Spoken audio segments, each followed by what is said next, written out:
தாய் தமிழ் உறவுகளுக்கு வணக்கம். தான் போட்டியிடும் தொகுதியில் 3000 வாக்குகளை தான் பெறுவார் என்ற தலைப்பில் இந்த காணொளியை நாம் காண்கிறோம். தான் போட்டியிடும் தொகுதியில் 3000 வாக்குகள் தான் பெறுவார் என்ற தலைப்பில் இந்த காணொளியை நாம் காண்கிறோம். 2026ஆம் ஆண்டு தமிழக சட்டப்பேரவைத் தேர்தல் நடைபெறுகிறது. தேர்தல் வந்தவுடன் அரசியல் கட்சிகள் மக்கள் பிரச்சனைகளை கையில் எடுத்து போராடி வருகின்றன. இதில் முக்கியமானவர் டாக்டர் கிருஷ்ணசாமி. தேர்தல் வரும்பொழுதுதான் தென் மாவட்டம் பக்கம் இவர் தலை காட்டுவார். மற்ற நேரம் கோயம்புத்தூரில் தன்னுடைய வீட்டுக்குள்ளேயே படுத்து தூங்கி விடுவார். டாக்டர் கிருஷ்ணசாமி 1996ஆம் ஆண்டு நடைபெற்ற தமிழக சட்டப்பேரவை தேர்தலில் ஒட்டப்பிடாரம் தொகுதியில் தான் தேவேந்திரகுல வேளாளர் சமூகத்தை சார்ந்தவர் என்று பொய் சொல்லி சுயேட்சையாக போட்டியிட்டு வெற்றி பெற்றார். அடுத்த முறையாக அதிமுக கூட்டணியில் போட்டியிட்டு வெற்றி பெற்றார்.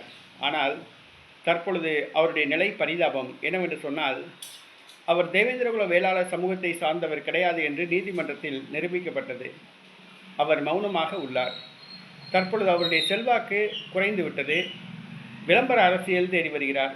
சில நாட்களுக்கு முன்பாக செந்தமிழன் சீமான் அவர்கள் குறித்து தரக்குறைவாக விமர்சித்து வந்தார். தற்பொழுது புதிய தமிழகம் கட்சி மக்கள் பிரச்சனைகளுக்காக போராடுவதை விட சீமானை எதிர்ப்பதில்தான் குறிக்கோளாக உள்ளது.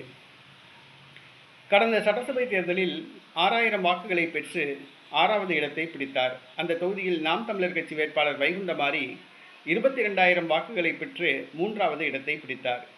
தற்பொழுது மீண்டும் ஒட்டப்பிடாரம் தொகுதியில் டாக்டர் கிருஷ்ணசாமி சுயேட்சையாக போட்டியிடுவதாக கூறப்படுகிறது. தற்போதுள்ள கருத்து கணிப்புகள் படி டாக்டர் கிருஷ்ணசாமி 3000 வாக்குகளை தான் பெறுவார் என்று கூறப்படுகிறது.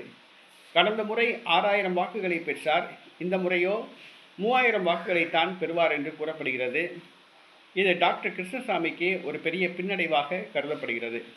அந்த தொகுதியில் நாம் தமிழர் கட்சி வேட்பாளர் 1வது இடம் அல்லது 2வது இடம் பிடிக்கலாம் என்று கூறப்படுகிறது. போட்டி கடுமையாக உள்ளது. அங்கு திமுக, அதிமுக, நாம் தமிழர் கட்சி வேட்பாளர்களிடையே மும்முனை போட்டி பலமாக உள்ளது. போட்டியில் நாம் தமிழர் கட்சி வேட்பாளர் வெற்றி பெறலாம் என்று எதிர்பார்க்கப்படுகிறது.